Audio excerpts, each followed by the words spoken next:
Well, good morning, everyone. Today, I want to talk to you just a little bit about the virtue of forgiveness. And to do so, I'll go through kind of a similar process to what we've done the last few times. So let me begin in the same way I've actually begun the last couple, but we'll see this is going to come in a second way, unique way today. So I'm going to share the same quote I shared the last two times, but only because it's a standard I'm trying to hold myself to. So if I say it up front, I have to follow through later. It's a quote by Oliver Wendell Holmes, and he says, "I would not give a fig for the simplicity that lies on this side of complexity." In other words, it's not worth too much to come to simple answers before we dive into the complex nature of a person, of a situation, in this case, of a virtue. But I would give my life for the simplicity that lies on the other side of complexity. And so, as always, I'm going to try and only moderately succeed at taking us through this process. Hopefully, take us from the kind of common sense views that many of our congregants or friends may hold about forgiveness. I'm going to take you through one very particular lens, and I will say that lens has benefits and it has limits. But that's the lens of virtue science, psychological science that takes a look, tries to attempt to understand different virtues through an empirical lens. And I'll say up front, and I would love the questions and pushbacks later, that any one lens is always going to have some limitations to it. But my hope is to reveal some of the benefits of this too. And then hopefully to take us on the other side to a little bit more elegant simplicity, a few key takeaways that hopefully we can use as we think about our congregations. So specifically what I want to do today is in the first half, I'm going to, because I know we have at least a couple of new people here today, I want to take us through a general contrast between what I mean and what virtue scientists mean when they say values versus virtue.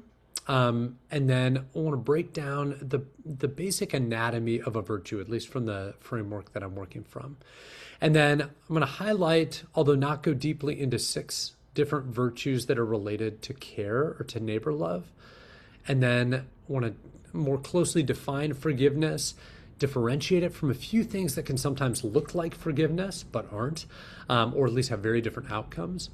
And then we'll spend the last part of the first half today talking about forgiveness as a virtue. We'll pause at that point for some questions. My hope is to do that in about 30 minutes or so, 30 to 40 minutes, roughly speaking. And then in the second half, I want to use both moral and developmental psychology and the research that's come from that to identify some potential obstacles that we may face in the forgiveness process. And then finally, I want to end by using some research to suggest different ways of cultivating forgiveness. So, in other words, that's the complexity. My hope is to arrive at that simplicity at the end. So hold on tight. Here we go. So first of all, I want to briefly begin by differentiating virtues and values. These are 2 terms that oftentimes we conflate. Certainly in the public sphere, these 2 words get used sometimes interchangeably. But I want to suggest that they're fundamentally different from one another. I'll begin by using a definition of value that comes from values researcher Shalom Schwartz. He's been really a field-leading pioneer in the study of values for the last 40 to 50 years.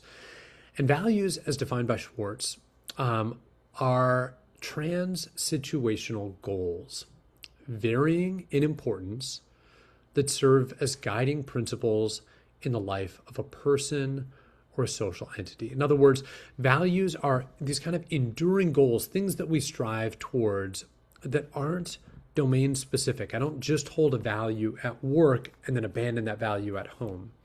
Instead, they operate across different kinds of contexts, whether at home or at work or at school or church. And as Schwartz points out, they value in priority. So meaning many of us hold many values, but the key to differentiating which ones drive our behavior is how we prioritize these different values. Whether we prioritize, for instance, justice above values like efficiency, or value, whether we prioritize things like compassion or what he calls benevolence over things like achievement.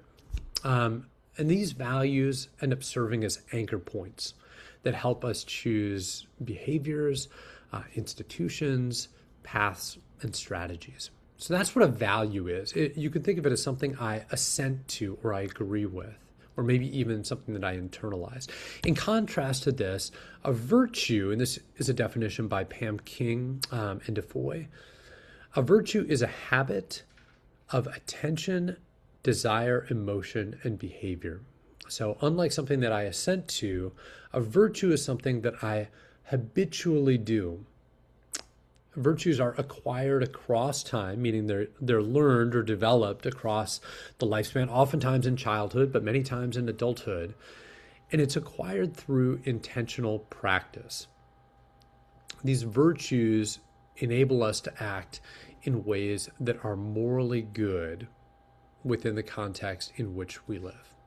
So a virtue, again, think of as habitual sets of not just behavior, but how we see the world, what we desire, what we feel, and then the kind of skills with which we enact.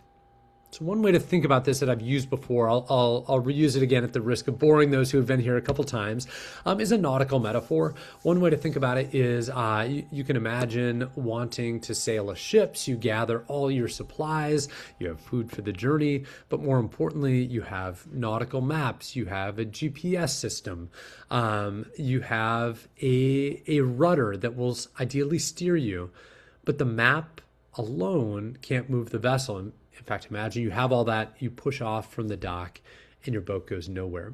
We need a motivational system as well.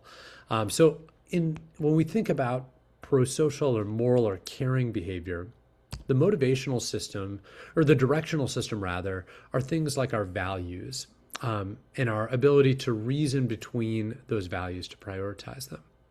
In contrast to this, the motivational system, like the fuel in a boat or the wind in a sail, is what we'll refer to here as virtues. And these virtues, as we'll find out, include elements like affect or emotionally laden intuitions, kind of gut feelings I have about what I should do right now. Moral emotions, more enduring emotional states that provide some of that motivational force. And then particular skills of behavior. So let me break down what I mean when I say virtue just a little bit more clearly. One way to think about it is to recognize the 4 different capacities or abilities that a virtue cultivates. So first, a virtue enables us to see. A virtuous person is one who's developed what we call a perceptual attunement. We attune our perception or our vision to morally relevant cues in the environment.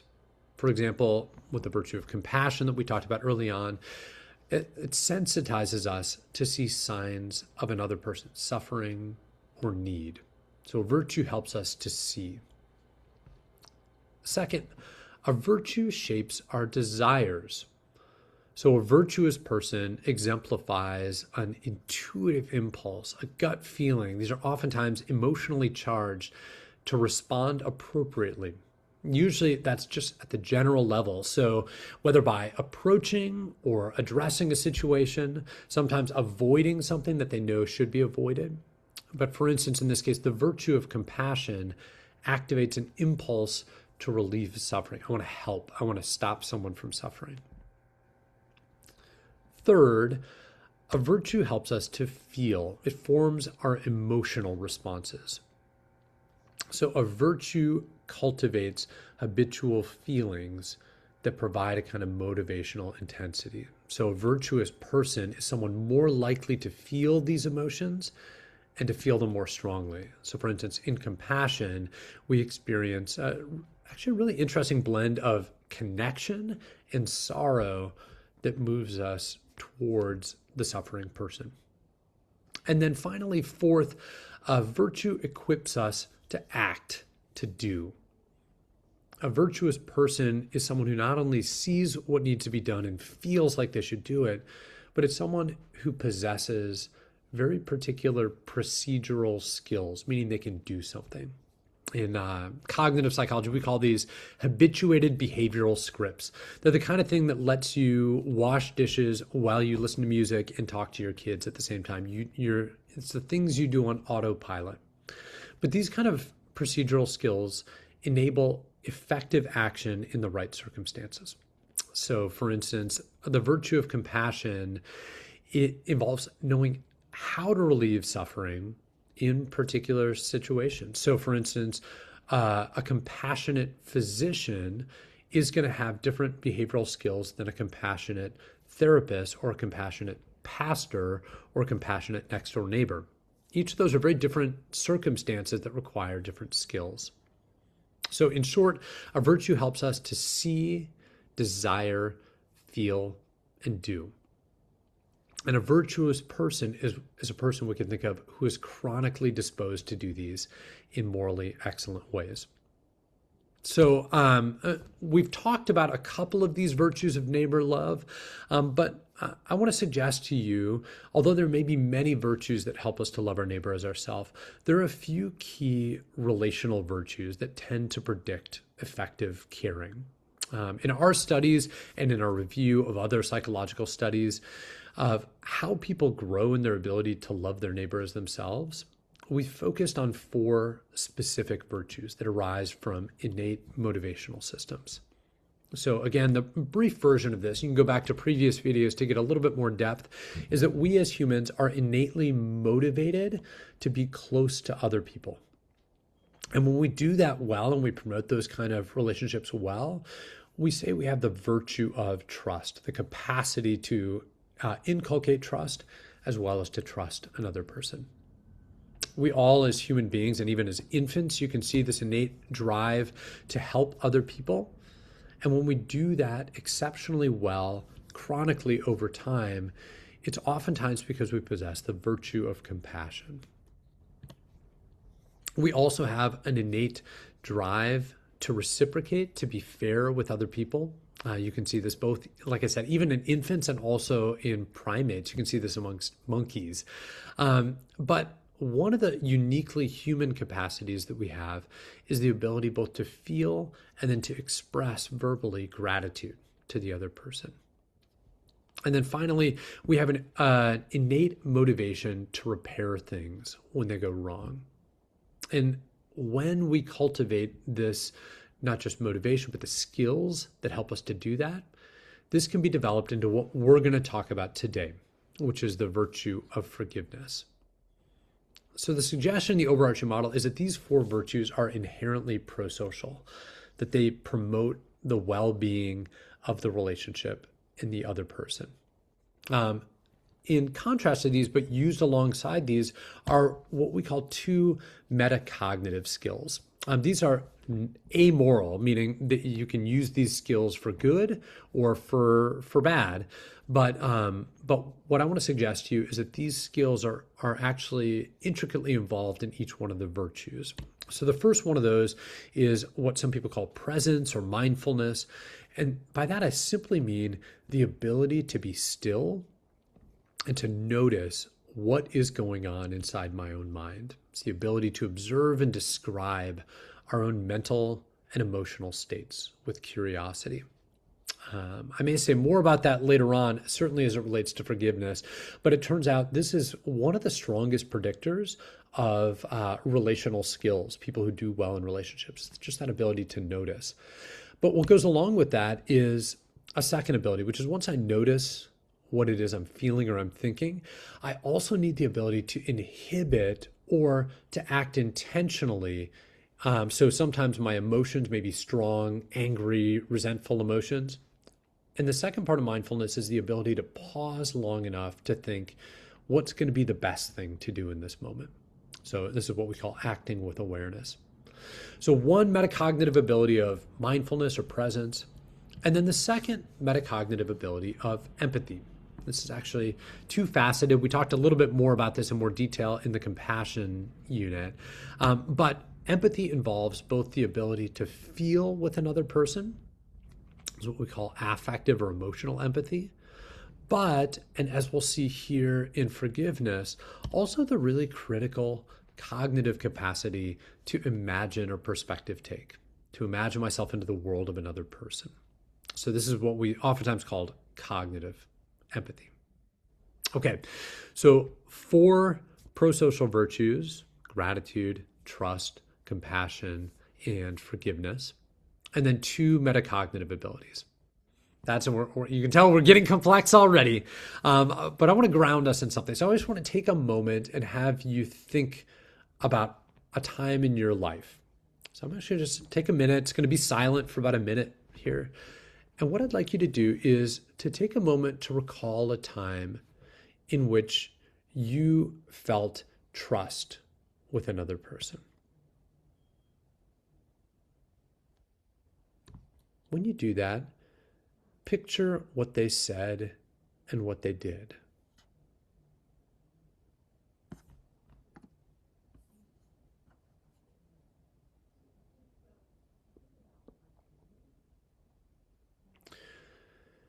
It's helpful to picture the end point that we're aiming at in relationships, that moment of trust and connection, because ultimately what we'll find in forgiveness is forgiveness as a process both enables me to re-enter multiple relationships, whether it's with the offender or not. It turns out when I forgive and I release some of the feelings of resentment, I'm better able to promote this kind of connection and care with all sorts of people in my life.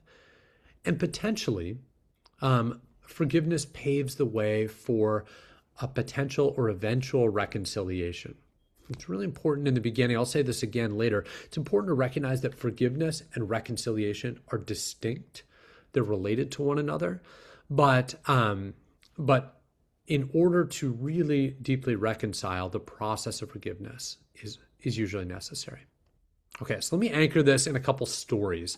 I'm going to share with you 2 stories of forgiveness.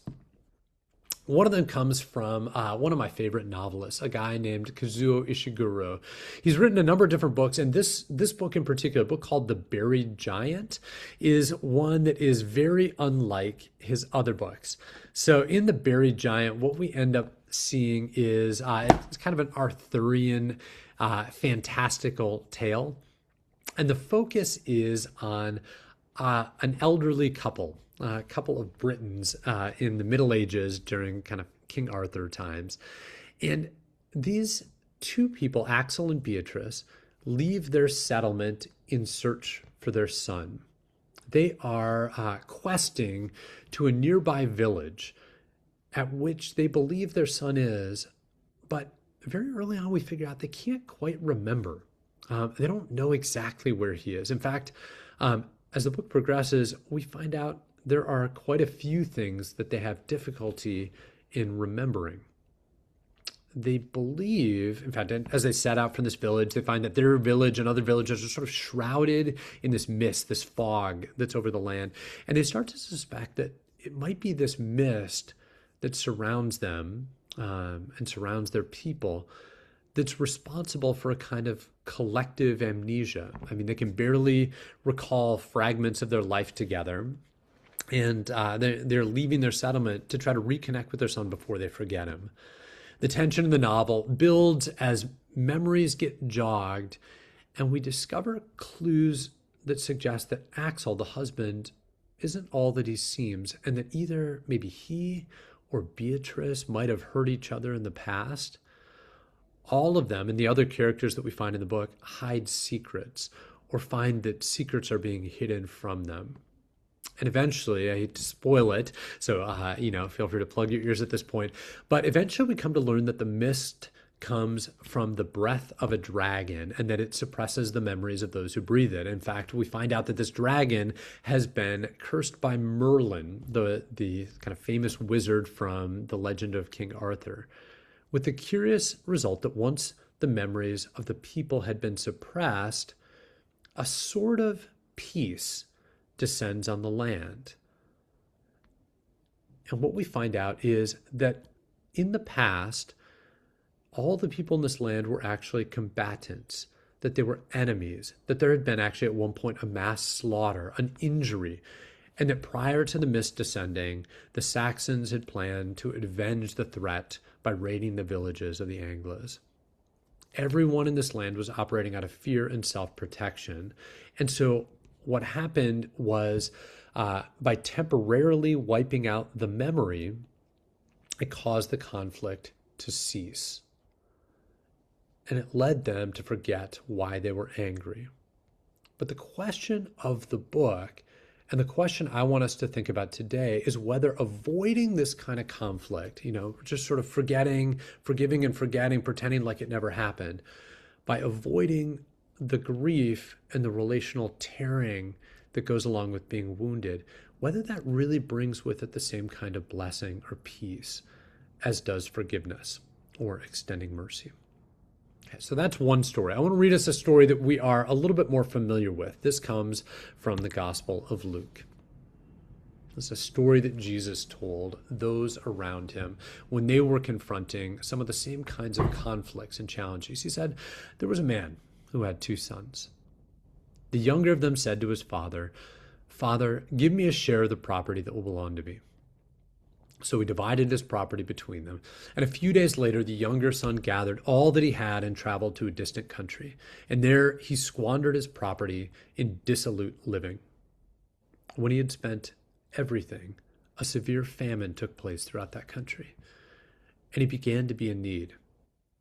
And so he went and hired himself out to one of the citizens of that country, who sent him to the fields to feed the pigs. He would gladly have filled himself with the pods that the pigs were eating, and no one gave him anything. But when he came to himself, he said, "How many of my father's hired hands have bread enough to spare, but here I am dying of hunger.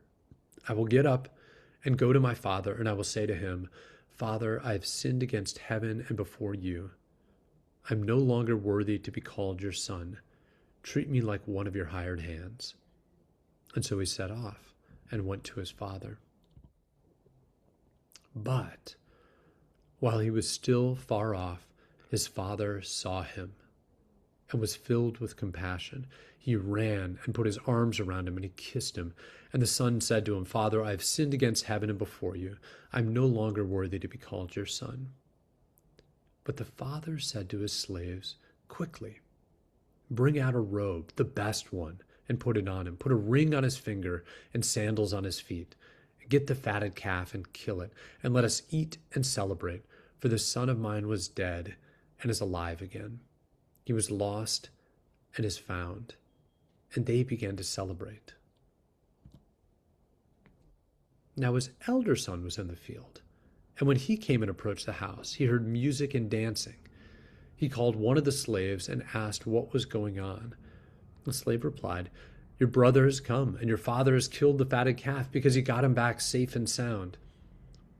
And then he, the elder son, became angry and refused to go in. His father came out and began to plead with him, but he answered his father, 'Listen, for all these years I've been working like a slave for you, and I've never disobeyed your command. And yet you have never even given me a young goat so that I might celebrate with my friends. But when the son of yours came back, who has devoured your property with prostitutes, you killed the fatted calf for him.' Then the father said to him, 'Son, you are always with me, and all that is mine is yours. But we had to celebrate and rejoice, because this brother of yours was dead and has come to life. He was lost and is found.'" Okay. This is a remarkable story of forgiveness. And in just a moment, I want us to think about what it is that the Father is doing. If we imagine this story to be possible to happen amongst humans, as it's told, what would a father, a real father, do and feel and say and imagine in these moments? But before we do that, I want us to think about this elder brother, because so often I find myself, or sometimes my students, and you may find yourself or your congregants, likely to hesitate to extend forgiveness, kind of like this older son, not only to our enemies, but sometimes to our very brothers and sisters, to our neighbors. I want us to think about what the Father understands and what he does, what he's habituated that the Son has not. It's always, every time we talk about a virtue, I am reminded of this passage from Romans. Paul's question, why is it that I do what I don't do? I don't understand what I do. For what I want to do, I do not do, but what I hate, I do. For I have the desire to do what is good, but I cannot carry it out. I do not do the good that I want to, but the evil that I do not want to do. This I keep on doing. How do we, like Paul, begin to take steps in the direction of true and deep forgiveness? First, I want to suggest to you, and this comes from a reference. See if I have it right here, and I don't. I will get you the reference in just a moment.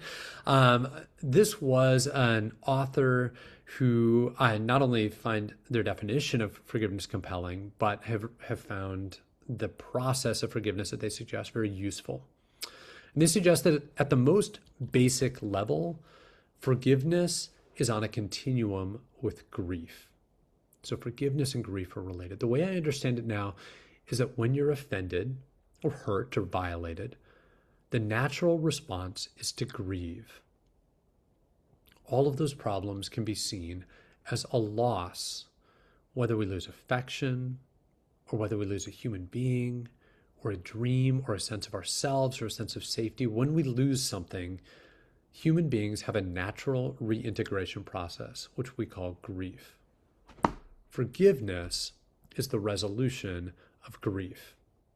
So we'll come back to this because I think this is important for how we think about forgiveness and how we might differentiate it from shadow virtues, things that look like forgiveness but don't get us the same kind of results. The challenges these authors suggest, the challenges that we have with grief are twofold. One of those challenges is that some of us never grieve. We skip over the grief process. And some people grieve for too long. A deep human being feels pain and allows oneself to suffer because that's a part of the human experience. Without acknowledging that we've been wounded and that we've lost something, we don't gain the benefit of that experience. Not only the benefit of acknowledging that you've been hurt and mistreated, but also the benefit of healing. And so there's a power that comes from that experience. In the same way that I shared before you that quote from Oliver Wendell Holmes, I wouldn't give a fig for the simplicity that lies on this side of complexity. I would say something similar about forgiveness. I would say I wouldn't give a fig for the forgiveness that comes on this side of grief, trying to skip the grief process or forestall it. But I would give my life for the kind of forgiveness that comes on the other side of grief. And I think my suspicion is that that's the kind of forgiveness we're seeing in this story. Let's take a look from this kind of virtue perspective and identify at least a couple elements we see in this story. First of all, this father sees something. He sees his son. Even while he was at a long way off, he saw his son. And what he saw was a lost relationship. He saw a son that he thought had been dead, that he thought had been lost. And so when he looks at his son, he sees a person who is found, who is alive, a whole person ready to be incorporated into relationship. The father also feels an impulse, a desire to connect, to repair. In fact, this impulse is so strong that he runs. He bursts out of the door and runs toward his son. This is what desires do to us. They move us. They compel us forward. He also feels certain things. We're told in the passage, the father feels compassion. We see him alive with joy. These feeling states are part of what motivates him to continue the forgiveness process. And ultimately, he does things. He approaches, he expresses forgiveness, he expresses joy. He shows that in his demonstrations. He demonstrates what psychologists call a positive response to a negative behavior. And this is one of those elements that differentiates forgiveness from some of the other shadow virtues. So when we think about this, I'm going to unpack, I'm going to get a little bit more complex for a second, and then we'll pause for questions. But before we do, what I want you to think about is a moment of potential forgiveness. So think about for a minute, and I'll give another minute just to think about this. Think about a time in which you or maybe one of your congregants was hurt physically, emotionally by another person. You were let down, disappointed. And perhaps you even wanted to forgive, or they wanted to forgive the other person, but you had a difficult time doing so. I want you to imagine that moment, try to conjure it up in your mind, someone coming to you to ask, how do I forgive this person? Or in your own life, wrestling with that moment where you have the desire to forgive, but it's not coming. I'm going to ask you to think about what might have happened. Why couldn't you do what you wanted to do? Why couldn't you get the boat to move out from the dock? Why those things that you did not want to do, you kept doing, or your congregant kept doing? Or those things you wanted to do, you couldn't do? In other words, what causes this gap between our values and our action? I want to suggest that sometimes this is because we have really good directional systems. We know, we've heard this. This is likely not the first time you've heard, and probably many of you have preached on this multiple times, this passage about the prodigal son. We know it. We know we should forgive. But oftentimes we develop that directional system without fully developing our motivational system or the virtues. Okay, so I want to hit two layers of complexity here with forgiveness, and then I want to pause for questions, respond a little bit, and then we'll talk about some obstacles and some interventions at the tail end of today.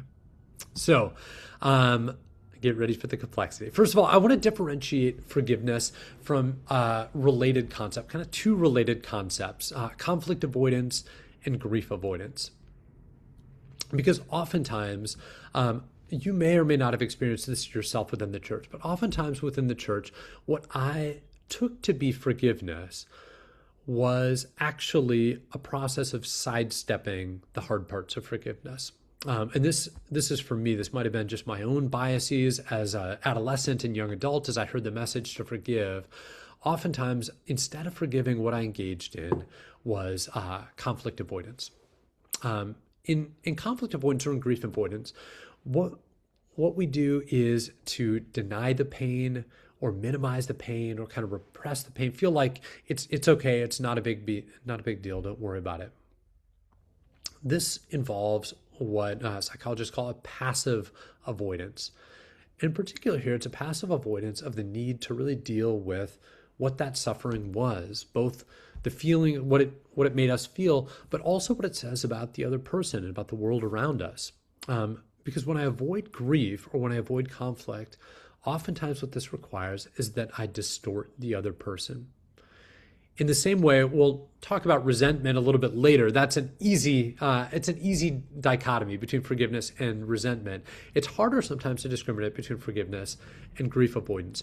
But in grief or conflict avoidance, I have to distort the other person. I start to see them as maybe the kind of person who's not capable of acting cruelly, or it wasn't their fault. I condone it. I start to excuse the behavior. And what this leads me to do then is to bury the anger, bury the kind of hatred that I have underneath. And ultimately, in the end, it leaves me bereft of the opportunity to really deal with the meaning or the importance of the suffering, lessons, things that I can gain from that process. So in contrast to that, I want to suggest that forgiveness involves not repressing and denying pain, but actually uncovering it. That, as we'll talk about in the second half of today, forgiveness involves acknowledging what actually happened and grieving the kind of pain and the wrongdoing that led to that pain. It also, unlike this sort of passive avoidance, it involves a really active decision. I need to think about what forgiveness will mean, what it may cost me, what it may benefit me. But forgiveness is a decision versus a passive avoidance. And also, and this is sometimes for many of us, one of the hardest parts of forgiveness, it's going to require, instead of a distortion of the other person, an intentional attempt to try to understand that person, both in their flaws as well as in their positive qualities. As opposed to burying hatred and anger, forgiveness, and especially what's sometimes called personal forgiveness or emotional forgiveness, is going to involve releasing those emotions, loosening our grip on those emotions. And it allows for, at its best, the potential to see some redemptive meaning. Not that it was good that this person did this, but that in the process of suffering, I might have learned something that I can now use in my growth as someone capable of love. So, to think of a definition, I'll give you kind of a definition of forgiveness. This comes out of an article by Enright, Friedman, and Rice. And trust here can be thought of as an acquired, generalized tendency to be willing to abandon one's right. To abandon one's right to resentment, to negative judgment, to indifferent or even vengeful behavior toward the person who unjustly hurt us. So it's a willingness to give up some rights to behave back to someone how they behave to us, while at the same time fostering undeserved qualities or emotions of compassion, of generosity, and even love toward that person. So to define that using the virtue-oriented language that we've talked about, I want to suggest forgiveness involves seeing, desiring, feeling, and doing in particular ways. First, in helping us to see, the virtue of forgiveness sensitizes us to see a couple things. First, our own suffering, that it was real. It takes seriously that a harm has occurred. But it also involves the ability to see the shared humanity in the other person. Oftentimes it involves the ability to see or to imagine potential benefits of forgiveness, things that may come on the other side of this process. And ultimately it involves seeing the other person as worthy of love or worthy of care. Second, forgiveness involves particular desires, these kind of hot, emotionally laden gut feelings here to restore what was lost. Sometimes what was lost in the self through that grief and loss process, and sometimes to restore what was lost in the relationship. It also involves a handful of different emotions. In fact, forgiveness, even more so than any of the other virtues we've talked about, is a more complex long-term process. And so it's more helpful, instead of thinking about the emotion of forgiveness, it's really more like an emotional process of forgiveness. It involves, in part, a feeling of sorrow for what was lost, both in the self and in the relationships. It involves, perhaps, ideally, a sense of compassion for the offender. This is oftentimes also boosted by the expressed feelings of the person who hurt us. When they express remorse or guilt, that actually helps us to extend forgiveness.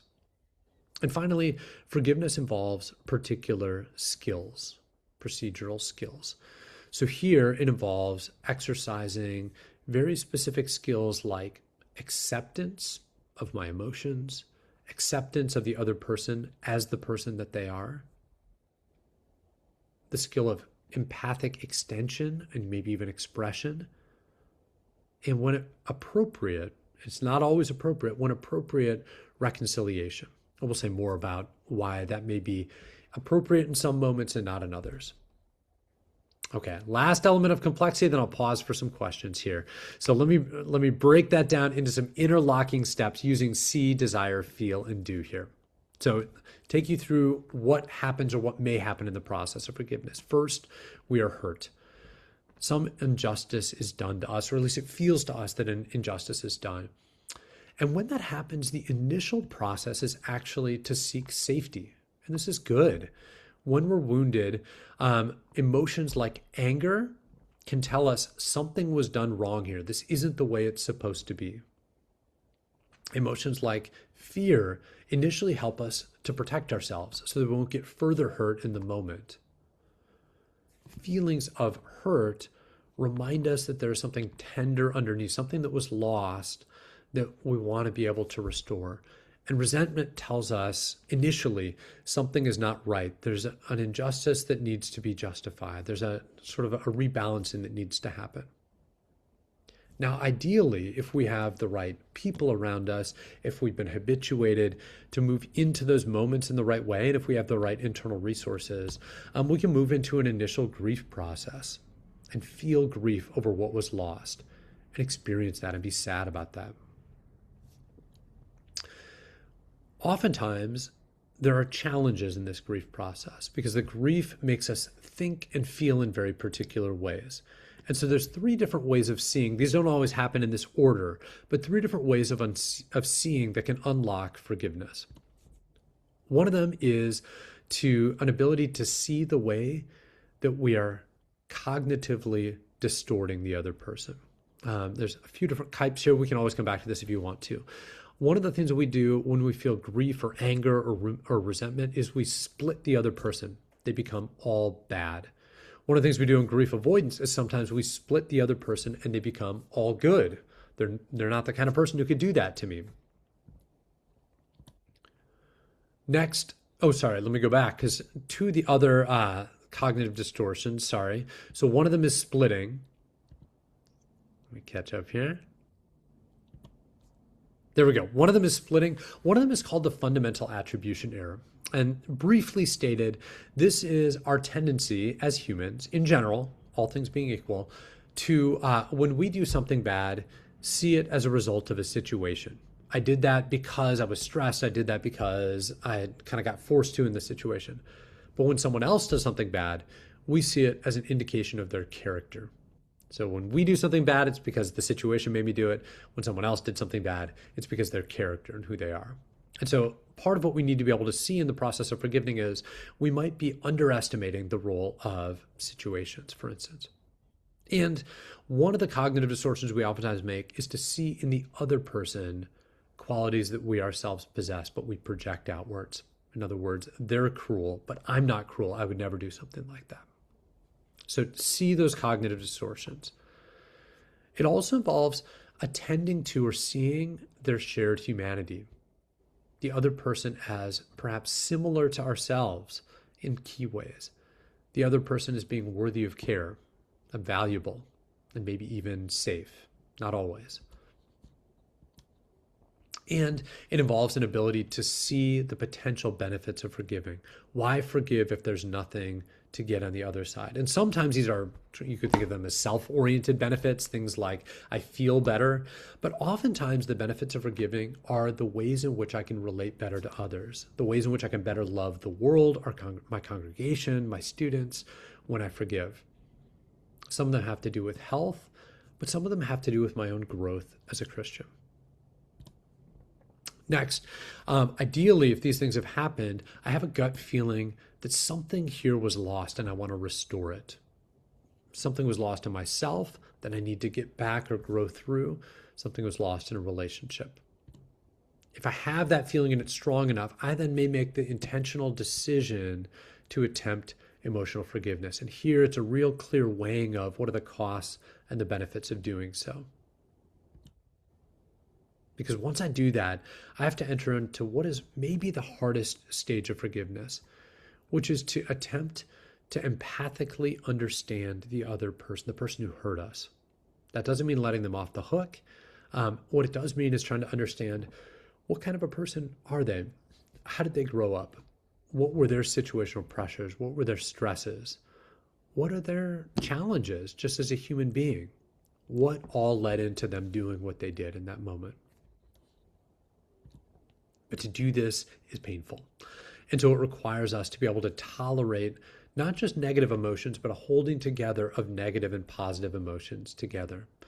And if we can do that well, we have the opportunity to then release in little ways, a little bit at the time, release negative emotions, things like anger or hatred.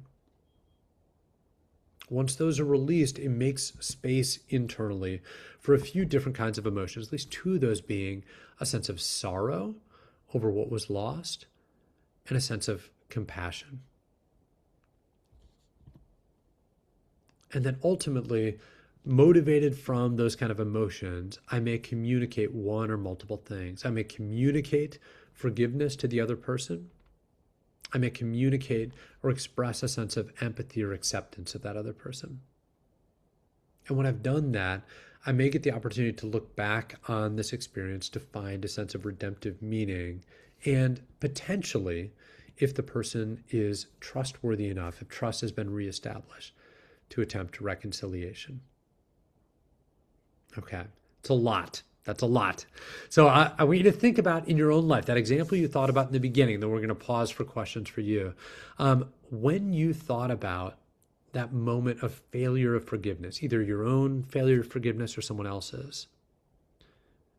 At one of these stages of forgiveness might you or might they have faced an obstacle?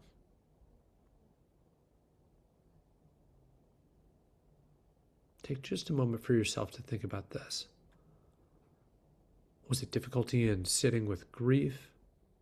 Was it that they didn't have a safe place in the beginning as they're constantly seeking that safety again? Is it that certain cognitive distortions have been allowed to survive and fester? Was it the challenge in extending empathy?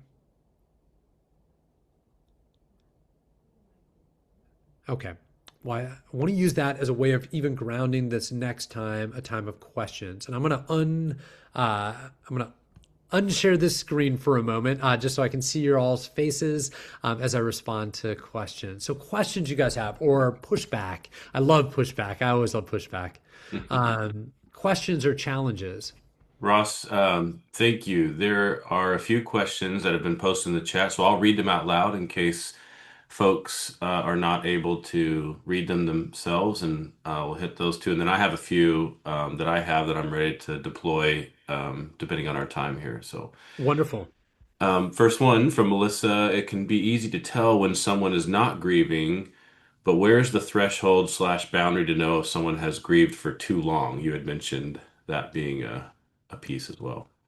Yeah. So, the grieving for too long. In fact, we're going to talk about this as one of the obstacles. Sorry, all of a sudden my screen is there. It is going a little strange. The grieving for too long is you could think about it as when those very same emotions that help us to find safety in the beginning, things like anger, a feeling, initial feeling of resentment and frustration, but feelings of hurt, when those start to calcify and harden and become chronic, one of the signs is, you can have emotional or mental signs. So I'm ruminatively thinking about this all the time. My mind is constantly pulled back in a compulsive way to this injury that I received. Another sign would be emotionally. It turns out when we do those things and they become chronic, people may go through a period of depression. They may have higher levels of anger, higher levels of anxiety on a day-to-day basis. Stresses feel higher, so they're quicker to become burnt out. And the third one is if you're asking about symptoms, like how do you recognize this? When it starts to affect other relationships, not just the relationship with the person who hurt you, but if I find this bleeding over, and my own anxiety, anger, rumination makes it harder for me to notice, especially the people in my life that I love the most and that I want to be building into, and yet I find myself numbed out, or I find myself constantly thinking about this wound. Those are my initial thoughts, but I don't know if that's getting at what you're asking. Melissa, feel free to speak to that Yeah, one. no, that's helpful. So thank you. Yeah, so for me, it might be just you actively recognize it, but sometimes it's paying attention to the litmus test of relationships and feelings too, and staying curious about those and wondering, like, why is it that I'm stressed out all the time now? Or why is it that I can't seem to connect with my child or my spouse or my coworkers in this moment? Hmm. The next question, the next two, I think kind of, if I'm interpreting them correctly, hit on the same piece. So I'll ask the first version of the question from Christine Hung. How is this process impacted when the other person is not remorseful or wants to continue the relationship without taking responsibility of the ways they have caused hurt? John Calhoun mentioned it this way: when they've not acknowledged the offense. Like, and Yes. I had the same question brewing for me. How does that change the scenario? Absolutely. No, it's great. There's two things I'll say. One of them is actually to say it makes it harder. Just frankly, it makes it harder. One of the most consistent findings in the forgiveness literature, the study of people going through the process of forgiveness, is we are aided in our own internal forgiveness work when the person who hurt us expresses remorse, apologizes, attempts to try to fix the situation or to compensate in some way or another. So that's just answer number one. It's harder. But the second thing is, And this may be what you're getting at a little bit, Christine, is that there's a difference between forgiveness and reconciliation. And that the two are oftentimes intertwined. In the ideal case, forgiveness leads to reconciliation, or reconciliation helps to foster forgiveness. But you can think of cases in which, I mean, in the purest example, you have someone who hurts you, who's passed away, that you can never speak with again. You can't reconcile interpersonally this side of heaven. And so the only things to be done in that sense are internal, the kind of what's sometimes called personal forgiveness, or the work towards an emotional release and the letting go of the negative emotions of anger, resentment, hostility, and replacing those with more tender, possibly more positive emotions. And I would say that's the extreme case, because you can't talk to them. In the case with someone who doesn't think they did anything wrong, they're unwilling to apologize, they double down on what it is that they did. That's where the decoupling of forgiveness from reconciliation may have to happen, and that Mm. you can do the internal work of forgiveness in the hopes that that person may bring, like they say in addictions treatment, there's two sides of the street. And in addictions treatment, we always talk about you keep your side of the street clean. Just all you can do is work on your side of the street. And the same thing with forgiveness and reconciliation. For reconciliation to happen, forgiveness is part of that work of your side of the street. But but it's necessary but not sufficient. I don't know if that is a helpful response, or if that's even getting at what you're wondering, Christine, or if you'd have a response to that too. No, that is definitely helpful, and even to identify the relationship between reconciliation and forgiveness. And I'm just really struck by how trauma and healing from trauma really, really impacts how that process Yes. moves forward. Yes. Absolutely. Well, if you think, even just kind of as we looked at all those steps, the very first one being what we do when we're hurt is to seek safety. And a part of the especially with like post-traumatic stress, and post-traumatic stress is a constant re-triggering of a lack of safety. And so it makes it so difficult to move forward towards these other steps. It's a part of why I started us today by just having us think about a moment where we felt trusted and safe and loved and cared for. And it turns out one of the interventions we'll talk about is actually just priming a sense of safety, or helping someone to feel safe is that first step. John, did that touch into your question as well? I'll give Yeah, you an opportunity. Yeah, yeah, indeed. Thank you. That's helpful. yeah.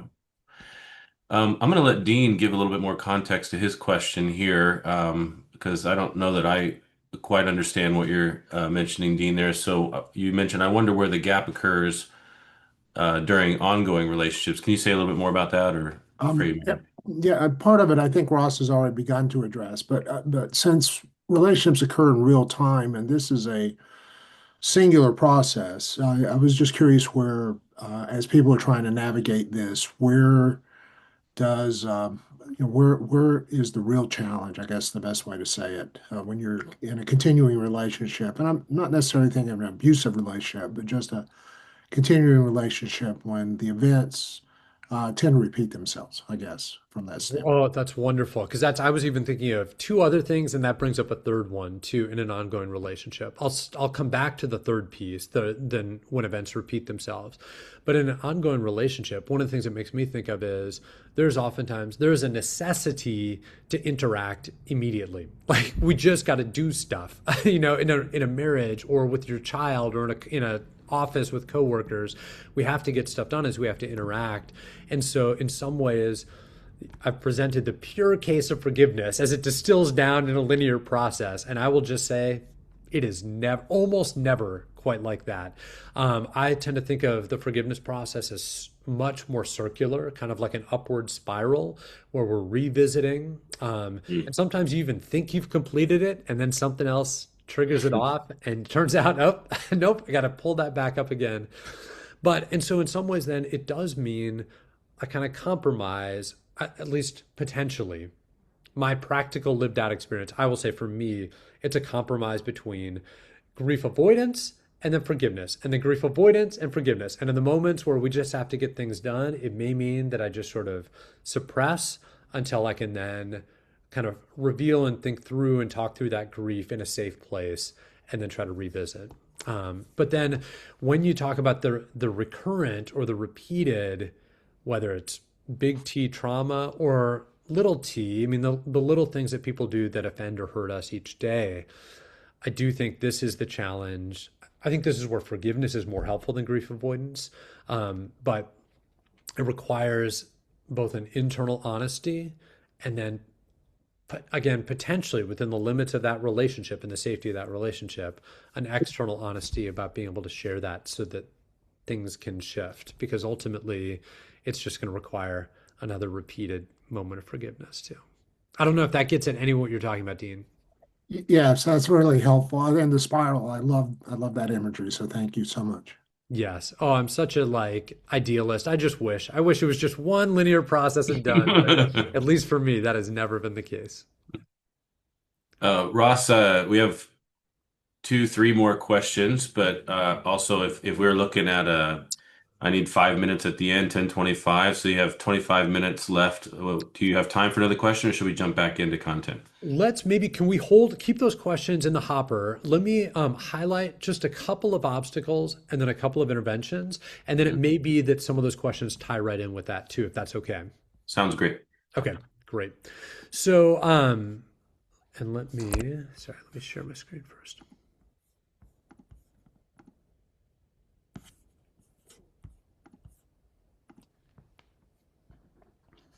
Okay.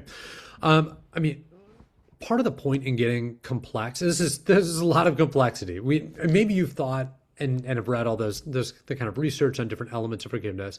But for me, one of the points of doing that is to identify where in this whole process forgiveness may break down.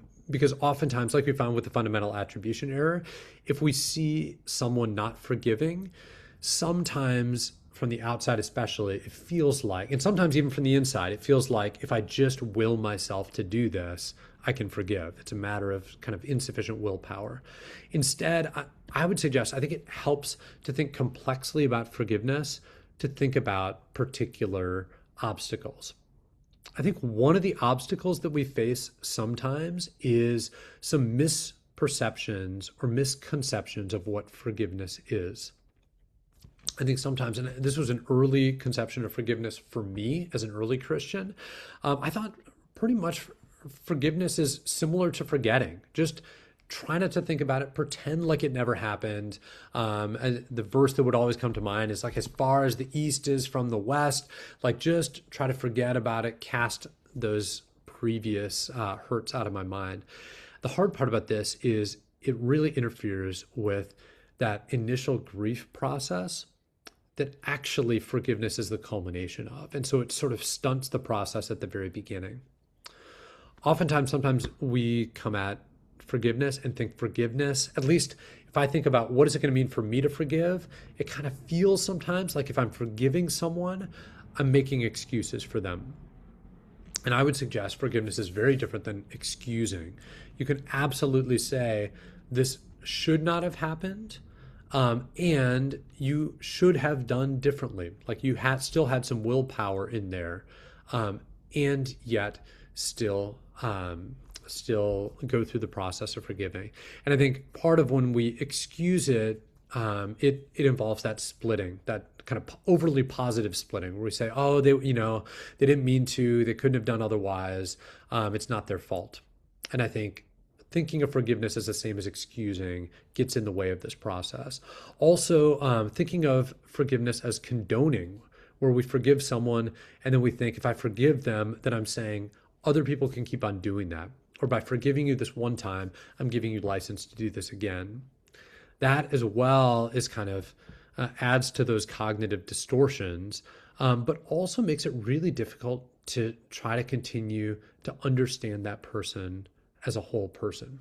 That when I say it's okay, it's fine, I don't require of myself the need to see how their flaws or their own upbringing or their own suffering is leading to this too. In other words, that something needs to be done.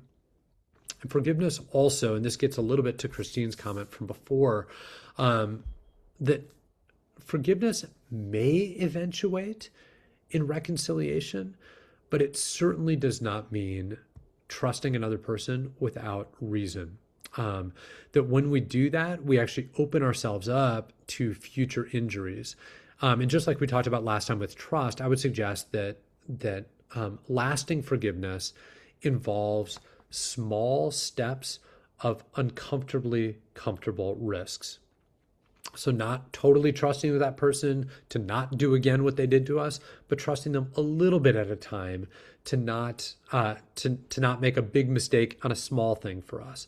When we just sort of blanket trust them without reason, I think then we fall into the kind of cycle of resentment again. And it also does not mean forgoing justice. I would suggest, I think you can forgive someone and allow the justice process to move forward. I think this is part of what we saw in South Africa with the Truth and Reconciliation Commission, that people were still held accountable for the crimes that they committed, and yet it offered opportunities for victims to extend forgiveness to perpetrators. So one of those obstacles is how we think about forgiveness. Another obstacle that I mentioned a little bit last time, so I'll go through this a little bit more quickly, is when those emotions that initially lead to safety, like anger, fear, hurt, and resentment, when they become chronic. And so chronic anger oftentimes leads us to see the other person as the pure source of the problem. So it leads us to split them, see them as all bad. I may see them as characterologically bad. It also, when I am just feeling angry, keeps my attention out there. And so it takes away my attention from any internal work that I may need to do in the wake of this. When the initial fear that kept me safe to begin with, when that becomes chronic, I now actually start to avoid relationships. Because I've been hurt, I may fail to risk things with other relationships. And so I actually lose out on the sources of safety that could help me to move through this process. In other words, the more I allow fear to run the show, the less likely I am to take those uncomfortably comfortable risks that develop intimacy, both certainly with the offender, but even in other relationships. Also, when resentment becomes chronic, I can start to actually identify with what has happened to me. Not just acknowledge that it happened and grieve that it happened, but I start to identify with myself as a victim. And that can actually breed a secondary emotion of shame where I start to feel smaller. I feel defined by the worst thing that's happened to me. And it makes it really difficult to actually find any sense of redemptive meaning in suffering. It also makes it difficult to move into some of these other emotional processes. Okay, so we have misconceptions about forgiveness. We have chronic emotions. I would also say the response to pain that involves emotional suppression can serve as a barrier. So when I feel grief, and some of us don't have a good tolerance for those feelings, and we all have some. Like I'm actually pretty good with sadness. I don't do really well when I feel anger. I move away from anger really quickly. Other people do great with anger, but they have a hard time sitting with sadness or other emotions. One of the things when we use emotional suppression, it turns out it impairs our memory. So it makes it even hard to remember and think clearly about what happened to us. Emotional suppression also, let's see if it's going to pop up here. There we go. Emotional suppression in general also tends to increase negative emotion, negative affect. And so it makes it harder to release the emotions that then allow us to feel some of those positive connective emotions like compassion or tenderness especially. So one strategy of dealing with emotions is by suppressing can serve as a barrier. One of the other barriers, we could spend a whole hour just talking about this, but I'll mention it in passing and we can revisit if you want to, is believing in stories that scapegoat.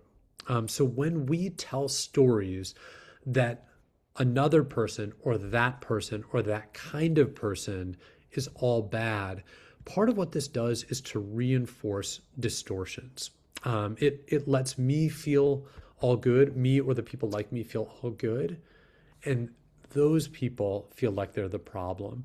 This also makes it really difficult to attune to shared humanity. That when we can tell, even mildly scapegoating stories, it slightly dehumanizes the other person in ways that make me less motivated to even want to forgive or to repair.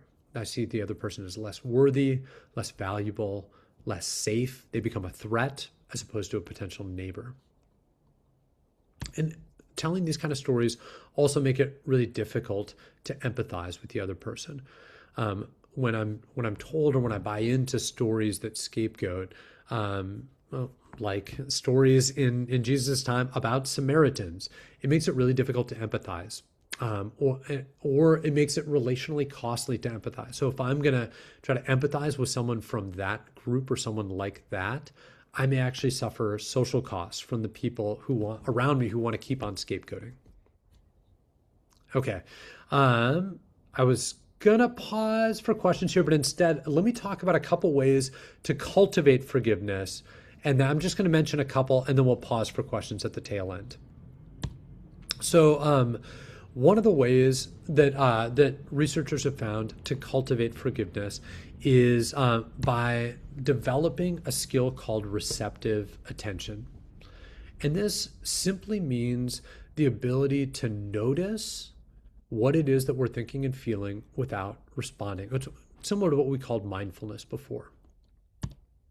This can help in the very beginning because it helps us to sit with the initial grief over what was lost. Instead of escaping by suppressing. It also helps us to sit with some of our own thought processes that may be, well, like we talked about just a moment ago, that may be scapegoating, that may make it more difficult for me to enter into a forgiveness process, distortion to the other person. And the third element of this is cultivating what's called non-judgmental curiosity. So noticing what it is that I feel and then being willing to stay curious about that. And even extend some self-compassion. And this helps both in the initial grief, but also later on as we're understanding the other person, trying to even experience and imagine what that moment of hurt might have felt like from their perspective. That can be really, really hard to do. And so this ability to stay receptive in our attention ends up allowing people to move through that more quickly. I have a few questions that you might, I'll sort of show these to you briefly, but I'm not going to read through all of them. These are just a sample of some of the kinds of questions that I might ask of myself or of someone else in trying to cultivate that especially at that stage of empathy. What's happening in your life at the time this occurred? Cultivating receptive attention. What was happening in your life? What did they do that hurt you? What effects did the actions have? So cultivating a receptive attention. Another one, as we did in the very beginning, is actually to prime safety. We talked about that last time. If you want to learn more about that, go back and you can listen to the conversation about trust. But one of the ways we can do this is by simply pausing in moments to recall or engage with someone who is safe in our life. You can do this even in the middle of a sermon by having people just pause to think about a time that they felt deeply loved.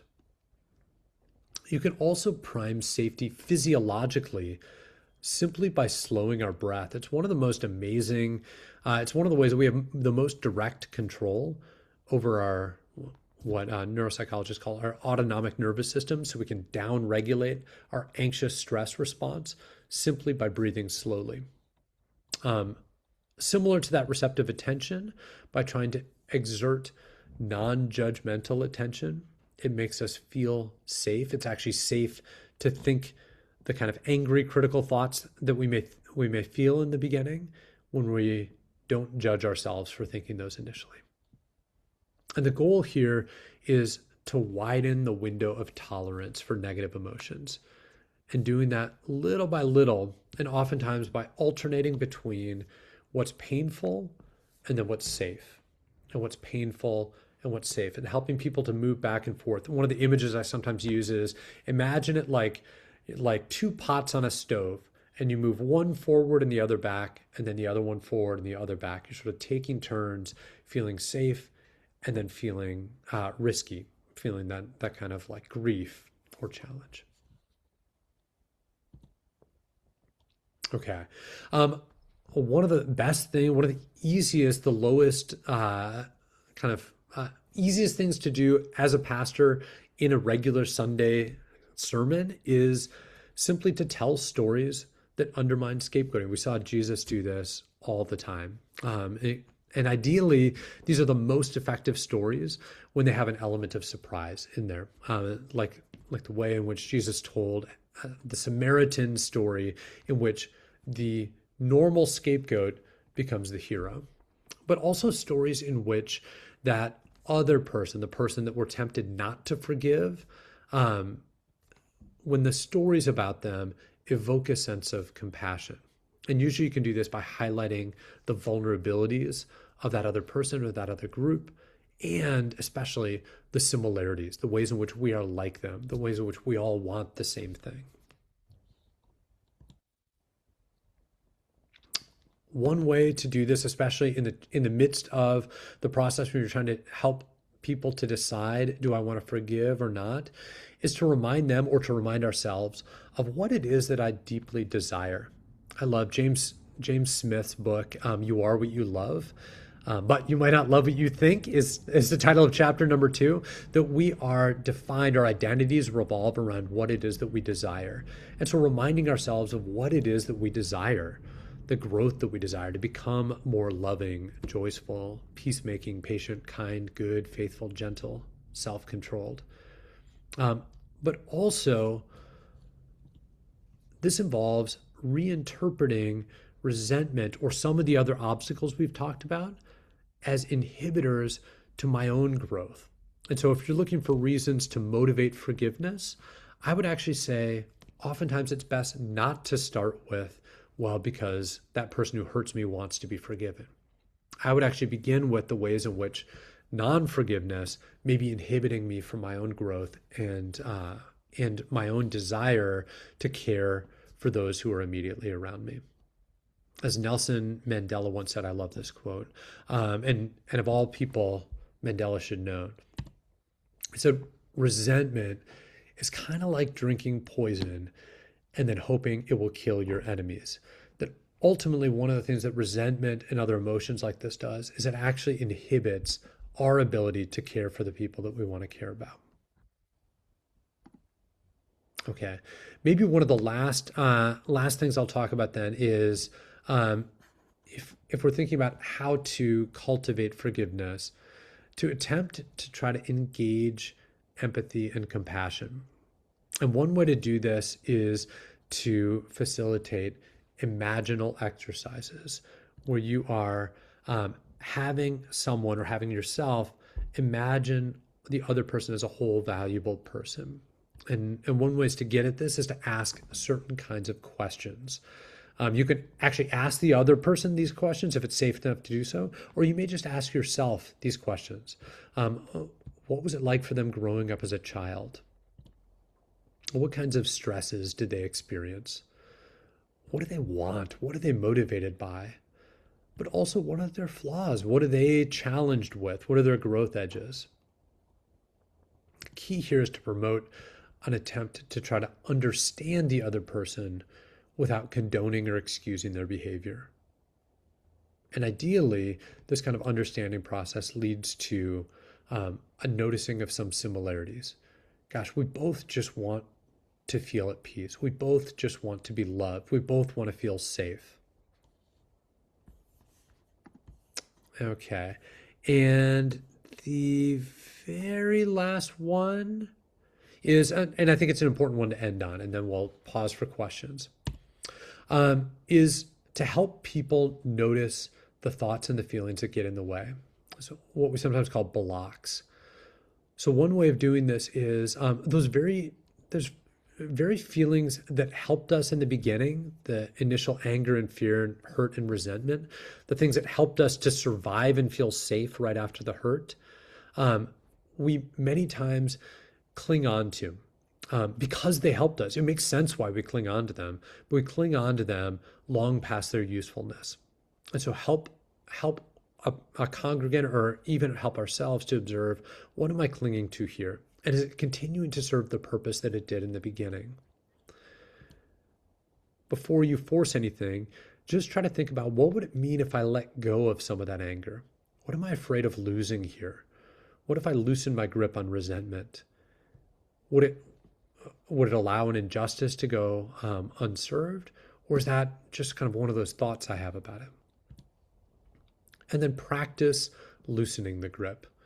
Practice tolerating those negative emotions and then releasing those negative emotions.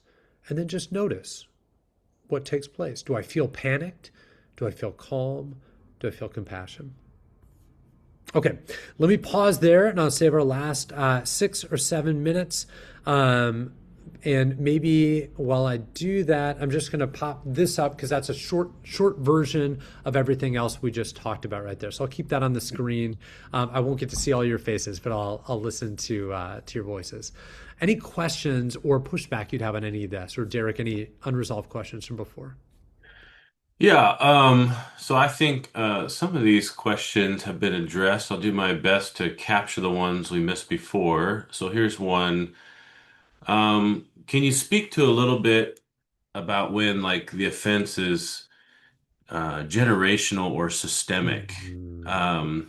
Like any advice or direction you'd offer to someone who's working with in this kind of work with an acute circumstance?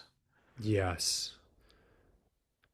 I have an initial thought or two, but nothing really systematic or great. So take Mm, anything I'm about to say with a grain of salt. mhm, I think for me, it is because those are two very different grief processes, right? One mm, is grief that I am embedded within a system or have inherited a system that has, from the very start, harmed me or harmed the people that are closest to me.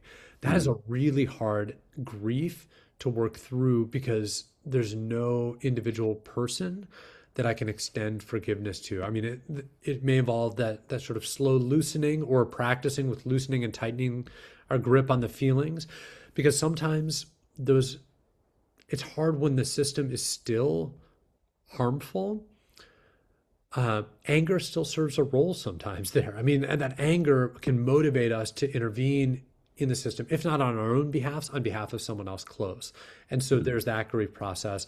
But I would say maybe beginning to try to disentangle, and again, take this with a grain of salt, beginning to try to disentangle a person and an individual harm that I've suffered from that grief work about the system. That's way easier said than done, sure. but it may allow us to then think more specifically about a single person, and it may make that individual forgiveness a little more manageable, even in the context of this larger system. But that is tentative and that's off the cuff. So I would take that with a grain of salt, or push back, or say how that might be hard to do. But I'm gonna loop in another question that great. feels, in my interpretation, connected to this, but I'm happy to be corrected if that's not the case. A question came up in the chat when it comes to this seems to be a reoccurring experience these days where the institution is the perpetrator of hurt and damage, in many cases, the church itself. And then you have this other piece of like silence being required because of legal pieces, but then you have a grieving, hurting congregation now feels isolated and alone in their pain and no transparency, accountability. So anything you can offer by way of how to show up for people, I think that's where the question's directed. Like, how do we how do we show up for the people that we want to bring care to in that situation when we can't control some of the, or I don't know, I don't want to isolate the question too much, but what would you offer in that kind of context? Yes. Gosh, I mean, the first thing I think of is I offer lamentation. Even as you say those things, and in particular, those stuck places sometimes that churches or any system gets, where you have bounds or rules or laws or fears, really. All those come down to fears of what happens if I say this and what are the consequences. that then get in the way of care and love.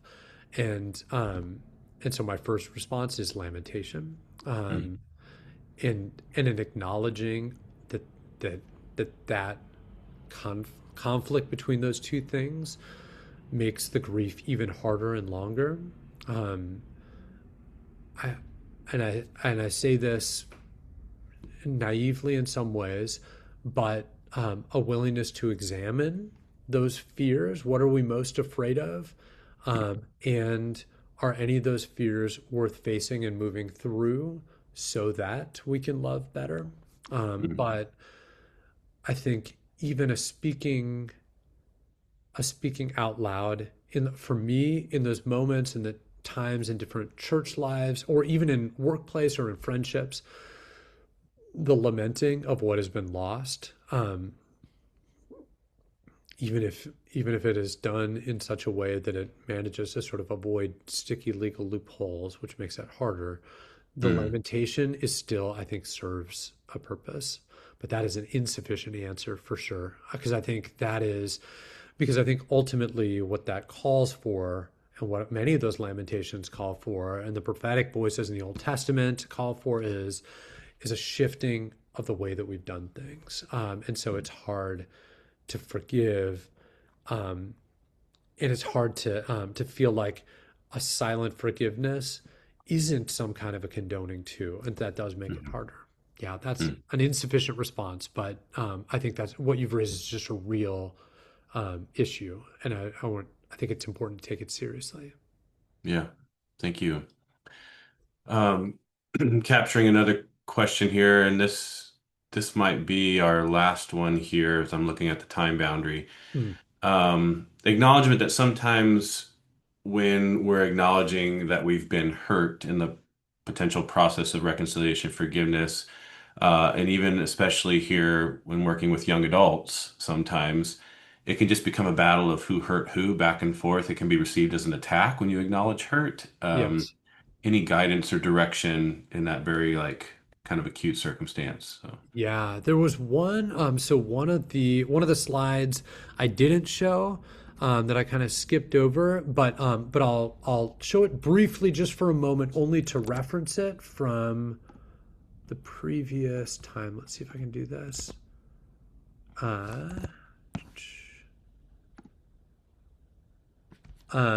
it came from trust when we were talking about trust, that there are that some of these, and I'll just kind of pop them up here, but to reference that, and you can go back to the trust one, that I think attempting to try to stay present with when a conflict or when a breach has happened in some ways, continue to be willing to engage that resistance to generalizing, but then in particular, staying congruent with what you feel, but a focus on your own needs or wants or hopes, and ideally pausing or spending more time talking about here's what I've felt, here is how I felt hurt, trying to shift away from blame, although that's unavoidable in some ways. But mm, some of these methods that secure people use to resolve conflict in general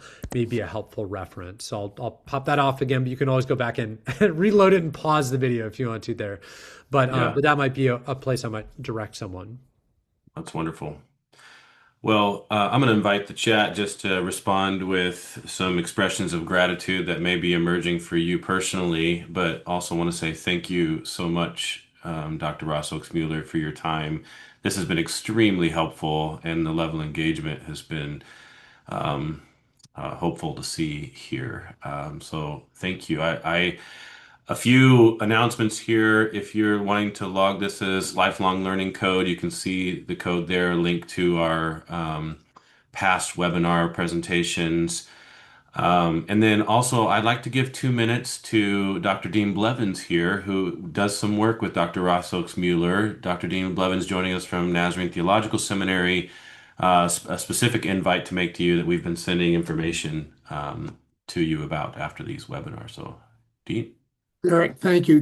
Ross, thank you again. A marvelous presentation. And all I'll say to the group here is imagine what could happen if you could begin this kind of formation with children in your congregation. And imagine how that might, both in children but through children, make a difference within your local congregation as a whole. That's the project we're involved in, and Kelly's going to put some links in there. We host a design thinking oriented event called a Makerspace. It's coming up this May 28th through the 30th on the Point Loma campus.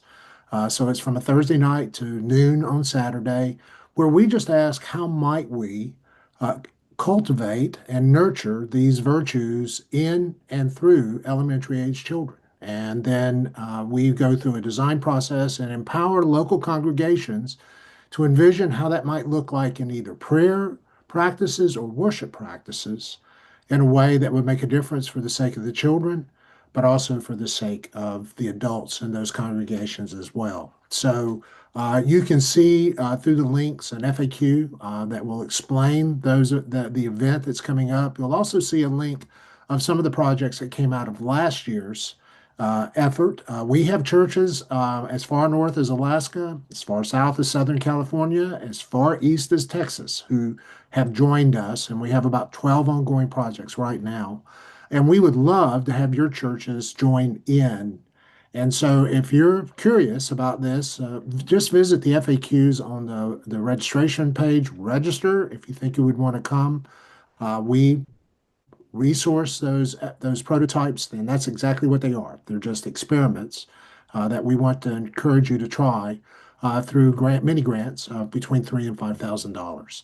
And if you have more information, you can just reach out to me. And Derek, I just thank you for the time. I'm mindful of that, but we're trying to concretize this specifically in the lives of children, thanks to the Lilly Endowment Incorporated, and Ross is there as a consultant along with Children's Ministries consultants.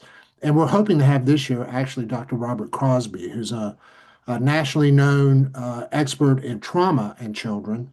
Mm, So, Christine, in light of your comment, so that we have the kind of range of resource people there to help you. But our job really is to empower you to think about what this looks like in your context. mm, mm. And I'll Great. quit, Derek. That's all I have to say about That's that. perfect. Thank you. Well, we're going to flood your inbox with this information. So, thank you so much. And again, Dr. Ross Oaks Mueller, thank you so much. And that's our time boundary. So blessings on you, and we'll be in touch. So. Wonderful.